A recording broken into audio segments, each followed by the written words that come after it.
नमस्कार, स्वागत आप सभी का यूट्यूब चैनल नॉलेज टीवी। सभी हरियाणा वासियों के लिए 12 बड़ी खबरें, घोषणा, आदेश, ऐलान, दिन भर की बड़ी खबरें, घोषणा क्या है पूरी अपडेट, आइए देखते हैं। हरियाणा की हर छोटी से बड़ी योजना, घोषणा, फैसला, सभी की जानकारी सबसे पहले यहाँ पर मिलती है, तो सब्सक्राइब जरूर कर लें। तो चलिए देखते हैं अभी अभी हरियाणा से 12 बड़ी खबरें, घोषणा, ऐलान। पहली बड़ी घोषणा, औद्योगिक और व्यावसायिक एलपीजी उपभोक्ताओं के लिए बड़ी राहत की खबर। केंद्र सरकार ने नॉन डोमेस्टिक पैक्ड एलपीजी की सप्लाई पर लगे सभी क्षेत्रीय प्रतिबंध हटा दिए हैं और आपूर्ति को पश्चिम एशिया संकट से पहले के स्तर पर बहाल कर दिया है। तो कॉमर्शियल सिलेंडर पर लगी पाबंदियां खत्म।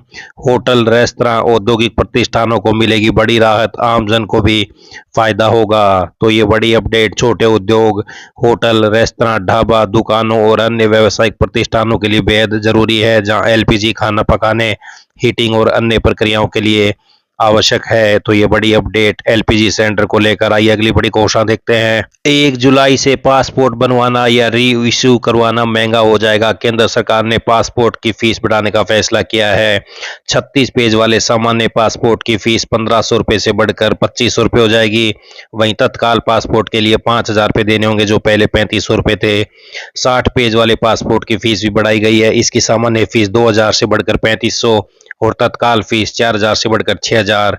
ये बढ़ोतरी 14 साल बाद की गई है। इससे पहले 2012 में फीस में बदलाव हुआ था। पासपोर्ट की वैधता में कोई बदलाव नहीं, पहले जैसे नियम रहेंगे। वयस्क आवेदकों के लिए जारी किए गए पासपोर्ट की वैधता पहले की तरह अधिकतम 10 साल तक रहेगी। वहीं नाबालिगों को जारी किए जाने वाले पासपोर्ट की वैलिडिटी 5 साल या उनके 18 साल की आयु पूरी होने तक मान्य रहेगी। इसमें कोई बदलाव नहीं किया गया है। आइए अगली बड़ी घोषणा देखते हैं। हरियाणा कर्मचारी चयन आयोग द्वारा हरियाणा पुलिस कांस्टेबल पुरुष भर्ती की जा रही है, जिसके तहत अब अभ्यर्थियों के फिजिकल स्क्रीनिंग टेस्ट पीएसटी किए जा रहे हैं। एचएसएससी ने पीएसटी के लिए नया शेड्यूल जारी कर दिया है। एचएसएससी द्वारा जारी नोटिस के अनुसार पुरुष कांस्टेबल के पीएसटी के लिए अगले 6 दिन 29 जून से 4 जुलाई का शेड्यूल जारी किया गया है। इस अवधि के दौरान जिन जिन अभ्यर्थियों का फिजिकल होना है, उनके एडमिट कार्ड भी जारी कर दिए गए हैं। तो ये आप देख सकते हैं, अपना शेड्यूल चेक कर सकते हैं। तो ये बड़ी अपडेट, एडमिट कार्ड जारी कर दिए गए हैं। आइए अगली बड़ी घोषणा देखते हैं। ईपीएफओ का पोर्टल 26 से लेकर 28 जून तक बंद रहेगा। तो सॉफ्टवेयर अपग्रेडेशन के कारण क्लेम प्रोसेसिंग नहीं होंगे, तो कोई भी कार्य ईपीएफओ से जुड़ा रुकावट आएगी। ईपीएफओ का ऑनलाइन क्लेम प्रोसेसिंग पोर्टल 26 से 28 जून तक बंद रहेगा। तो ये बड़ी अपडेट 26 जून 2026 को रात 12 बजे से 28 जून को रात 11:59 तक बंद रहेंगी। 29 जून से सेवाएं शुरू कर दी जाएंगी दोबारा। तो ये बड़ी अपडेट, सारे काम प्रभावित हो सकते हैं पीएफ को लेकर। आइए अगली बड़ी घोषणा देखते हैं। एनसीआर में बढ़ते वायु प्रदूषण पर लगाम लगाने के लिए हरियाणा सरकार ने बड़ा कदम उठाया है। राज्य सरकार ने करीब 1,08,000 पुराने वाणिज्यिक वाहनों को बदलने के लिए प्रोत्साहन योजना लागू कर दी है। इस योजना के तहत BS4 या उससे पुराने ट्रकों और बसों को हटाकर नए BS6 सीएनजी या इलेक्ट्रिक कमर्शियल वाहन खरीदने वालों को मोटर व्हीकल टैक्स में बड़ी राहत दी जाएगी। हरियाणा में 1,08,000 पुराने ट्रक बस बदलने पर 100% टैक्स छूट। BS4 उससे पुराने वाहनों को लाभ। एचटेट अभ्यर्थी आज देख सकेंगे आवंटित शहर। तो ये बड़ी अपडेट, एचटेट से हरियाणा अध्यापक पात्रता परीक्षा के अभ्यर्थी आज शाम से बोर्ड की आधिकारिक वेबसाइट के माध्यम से अपने आवंटित परीक्षा शहर की जानकारी प्राप्त कर सकेंगे। तो ये बड़ी अपडेट। आइए अगली बड़ी घोषणा देखते हैं। सरकार ने राज्य के ग्रुप डी कर्मचारियों को कॉमन कैडर में बने रहने या उससे बाहर निकलने का एक मुश्त विकल्प देने का फैसला किया है। पत्र के अनुसार प्रक्रिया विज्ञापन संख्या 4/2018 के तहत नियुक्त सभी ग्रुप डी कर्मचारियों तथा 28 मार्च 2018 से 31 मार्च 2020 के बीच अनुकंपा आधार पर नियुक्त कर्मचारियों पर लागू होगी। मुख्य सचिव के अनुसार जो कर्मचारी कॉमन कैडर में बने रहने का विकल्प चुनेंगे, वे समय समय पर संशोधित हरियाणा ग्रुप डी कर्मचारी अधिनियम 2018 के प्रावधानों के तहत शासित होते रहेंगे। वहीं जो कर्मचारी कॉमन कैडर से बाहर होने का विकल्प चुनेंगे, वे अपने अपने विभागों से संबंधित सेवा नियमों के अधीन होंगे। पारदर्शिता और सुगमता सुनिश्चित करने के लिए विकल्प ऑनलाइन पोर्टल के माध्यम से मांगा जाएगा। पात्र कर्मचारी 1 जुलाई से 15 जुलाई तक इस वेबसाइट पोर्टल पर जाकर अपना विकल्प दर्ज कर सकते हैं। तो ये बड़ी अपडेट। आइए अगली बड़ी घोषणा देखते हैं। सौर ऊर्जा प्रोत्साहन योजना का लाभ लेने के लिए उपभोक्ताओं को 3 साल तक लगातार समय पर बिजली बिल जमा करने की बाध्यता नहीं होगी। नई व्यवस्था के अनुसार आवेदन के समय केवल तत्काल पूर्ववर्ती बिलिंग चक्कर में गैर बकायेदार होना काफी होगा। इससे अधिक घरेलू उपभोक्ता रूफटॉप सौर संयंत्र लगाने के लिए वित्तीय सहायता ले सकेंगे। जारी बयान में ऊर्जा मंत्री ने बताया कि सौर ऊर्जा प्रोत्साहन योजना में केंद्र सरकार की सब्सिडी के अलावा पात्र उपभोक्ताओं को ब्याज मुक्त वित्तीय सहायता भी मिलेगी।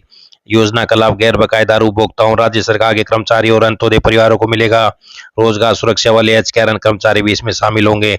परिवार पहचान पत्र के अनुसार 3 लाख रुपए तक वार्षिक आय वाले अंत्योदय परिवार 2 किलोवाट तक के संयंत्र पर अतिरिक्त राज्य सहायता प्राप्त कर सकेंगे। 1,80,000 तक वार्षिक आय वाले परिवारों को केंद्र की 30,000 रुपये सब्सिडी के अलावा राज्य सरकार की ओर से अतिरिक्त वित्तीय सहायता भी दी जाएगी।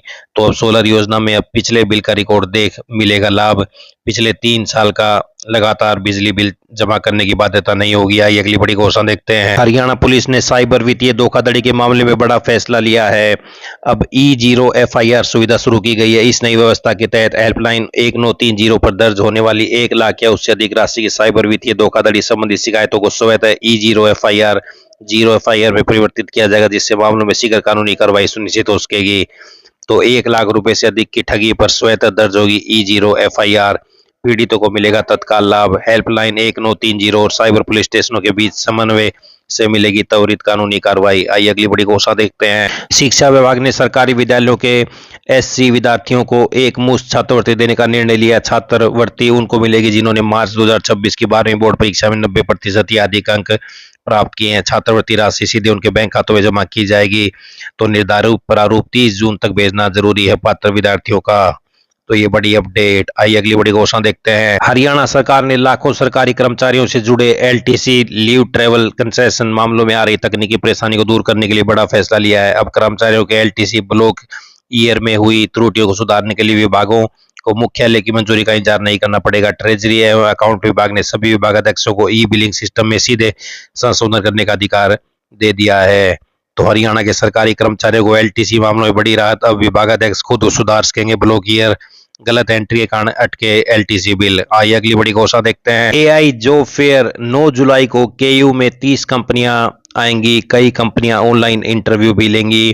तो पहली बार कुरुक्षेत्र यूनिवर्सिटी ने युवाओं के रोजगार के लिए लिया बड़ा फैसला। 2000 विद्यार्थी शामिल होंगे। अब तक 32 कंपनियां कर चुकी रजिस्टर। तो ये बड़ी अपडेट युवाओं के लिए। तो ये सभी हरियाणा वासियों के लिए आज दिन भर की बड़ी खबरें, घोषणा, आदेश, ऐलान, पल पल के अपडेट मिलती रहेगी। सब्सक्राइब जरूर कर लें। बहुत बहुत धन्यवाद।